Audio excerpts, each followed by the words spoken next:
Hablaremos sobre Predator Hunting Grounds, el más reciente videojuego relacionado a la saga, pero no del juego en sí, sino del importante aporte de historia que esta entrega ha hecho por medio de la más reciente expansión, Dutch. Ese material adicional liberado recién el 26 de mayo nos trajo de vuelta al humano favorito de esta gran saga. Pero lo importante es que no solo es un personaje jugable o un skin más, sino que trae historia. Todo lo que ha vivido Dutch desde que sobrevivió la cacería del 87, documentado en cintas de cassette, un objeto que las generaciones más recientes ni siquiera conocen. Las notorias cicatrices delatan sus años y heridas de cacería. El contenido adicional trae no solo esa, sino más bien una serie de cintas que van narrando sus vivencias cronológicamente. Lo siguiente es un resumen de los eventos narrados. La primera cinta es el informe de misión de Dutch, el cual presentó en el año 1987, después de ser rescatado. Aquí Dutch anuncia que las cintas son su testimonio personal, uno que hace con el propósito de que aquello de lo que fue testigo y lo que vivió no desaparezcan junto con él en el caso de que algo le suceda. Inicialmente narra el establecimiento de los objetivos de su misión, el rescate de un ministro guatemalteco y su asistente.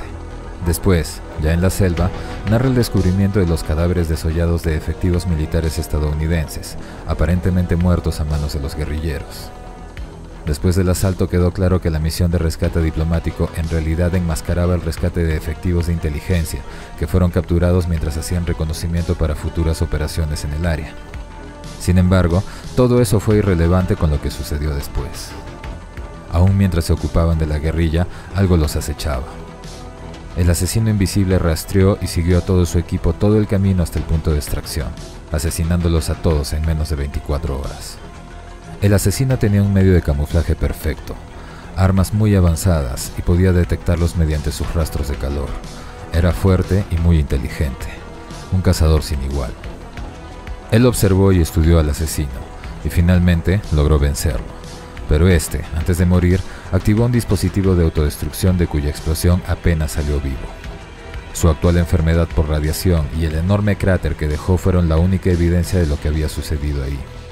Después de haber sido rescatado, Dutch dio su informe a Peter Keyes, de la agencia OWLF.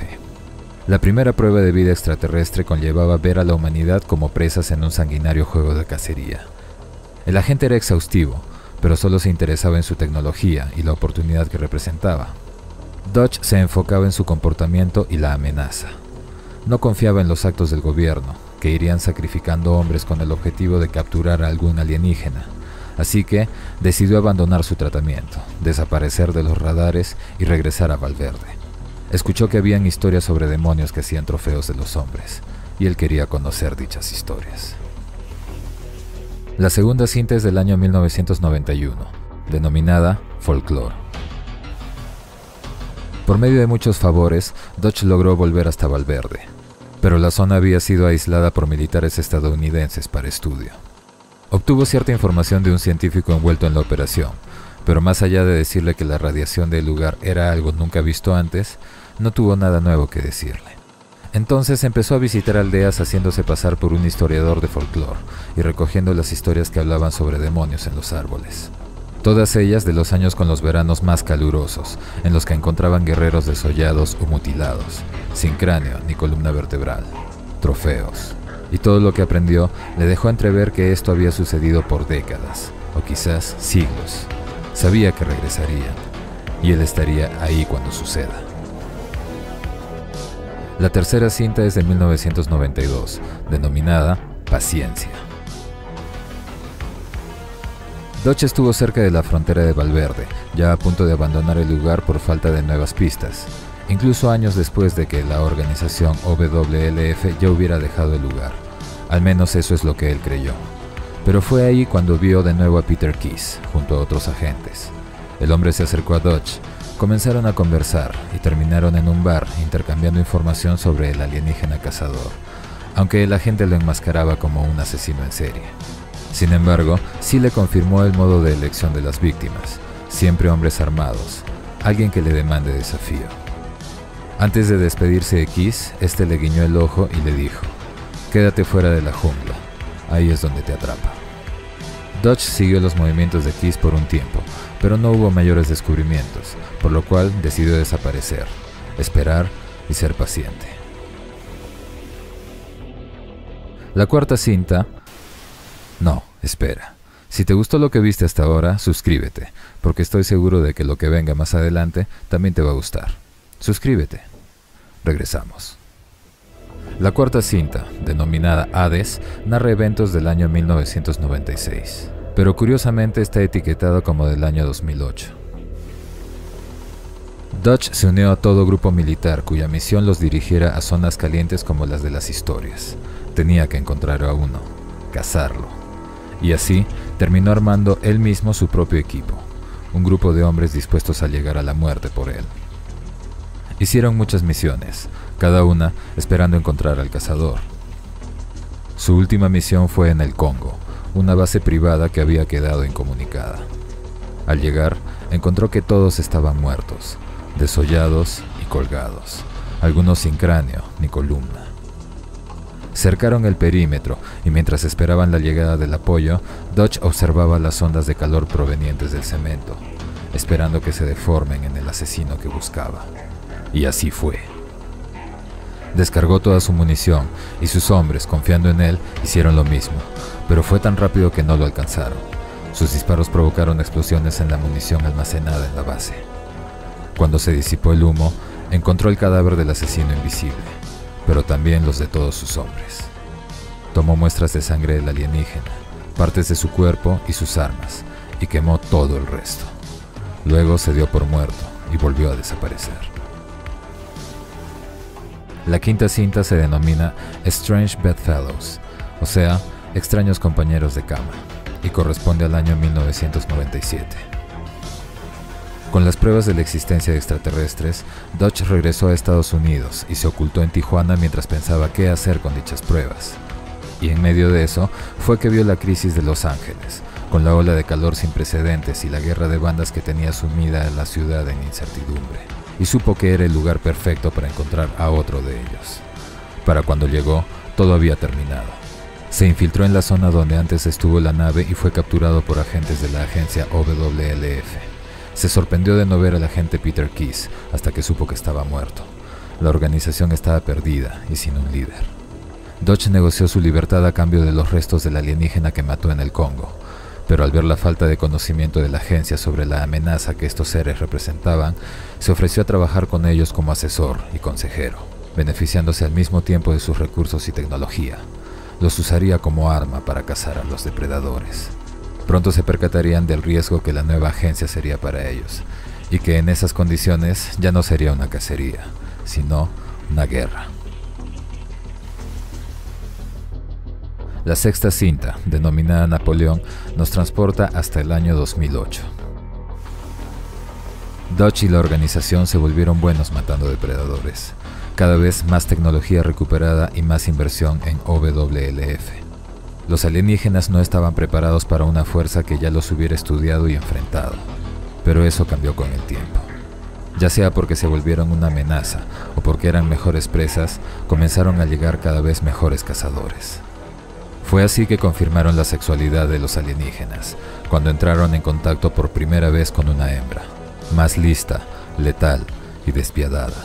El encuentro fue en Laos, donde asesinó a todo su equipo, y en un último movimiento capturó a Dutch con su red. Pero la cazadora no lo ejecutó, se hizo invisible y desapareció en la selva. Dutch vivió para contarlo, con una cicatriz en su rostro como recuerdo. Lo dejó vivir, como si supiera quién era, o quizás para cazarlo algún otro día.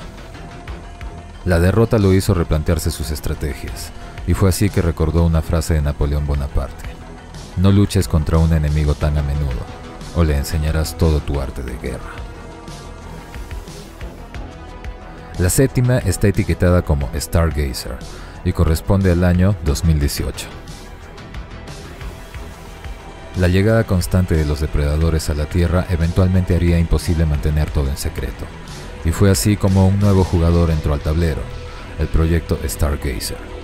No eran muy experimentados, pero eran listos. Tomaron los fondos de la OWLF y la cerraron. No tenían un líder confiable, eran descuidados y arrogantes. pero no parecían una amenaza hasta el evento en México. La cápsula que encontraron fue un gran hallazgo, y más aún al espécimen vivo que capturaron, pero la cantidad de muertos para obtenerlo no lo valía. Se diferenciaban con la dirección de Dutch en OWLF, donde nunca tomaban prisioneros, cazaban, ejecutaban y luego tomaban la tecnología que necesitaran. Eventualmente el gobierno cortó lazos con la agencia, pero ellos, lejos de desbandarse, cambiaron sus objetivos. Se hicieron de facciones militares privadas para establecer bases en los lugares más idóneos para la cacería.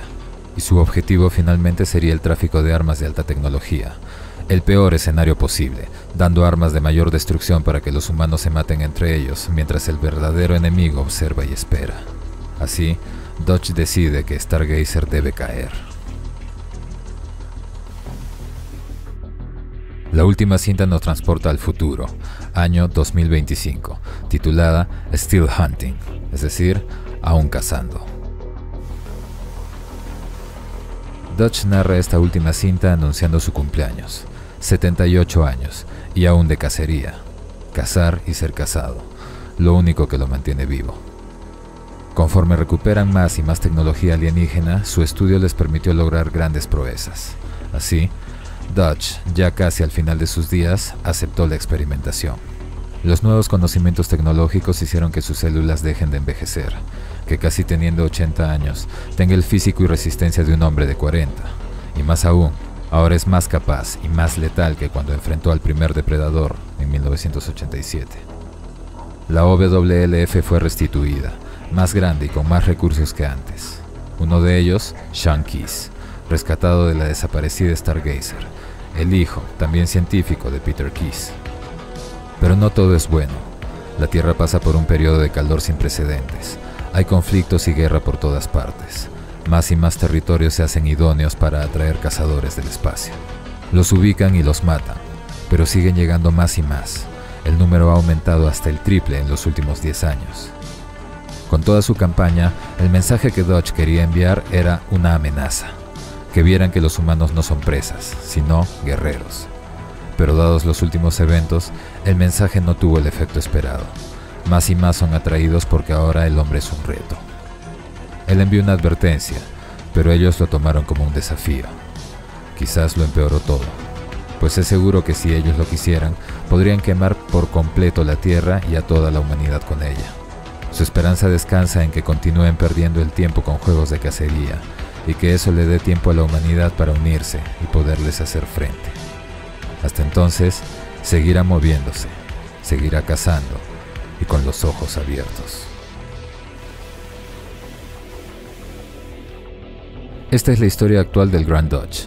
Sé que muchos deseaban o desearían que la última película de la saga, The Predator, sea dejada fuera del canon, pero como verán, este último agregado de historia a la franquicia incluye y relata algunos de sus eventos externamente, y de este modo los valida. Siendo el caso que el proyecto Stargazer del que Dutch habla es aquel grupo armado y de científicos que vemos intentando capturar depredadores durante los eventos de la película del 2018. Así como también es el caso de Sean Keyes, científico que Dutch refiere como un nuevo miembro de su agencia y al cual rescataron del proyecto Stargazer. Sean es el hijo de Peter Keyes, el agente especial que murió a manos del cazador en Depredador 2. Dicho sea de paso, el actor Jake Busey es también hijo del actor Gary Busey en la vida real. Si les gustó este video espero su like, que se suscriban y lo compartan.